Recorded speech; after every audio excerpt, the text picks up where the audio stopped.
Welcome to Solanki education digital.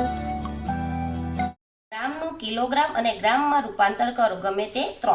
તો 8547 ને આપણે 1000 વડે ભાગીએ તો કેટલા 1 2 ને 3 તો 1 2 ને 3 એટલે 8.547। તો અહીંયા આપણે લખીશું 8 કિલો ને 547 ગ્રામ। 9650 એટલે 9650 છેદમાં 1000 1 2 ને 3 1 2 ને 3 એટલે કેટલા આવે 9.650 એટલે કેટલા આવે 9 કિલો ને 650 ગ્રામ।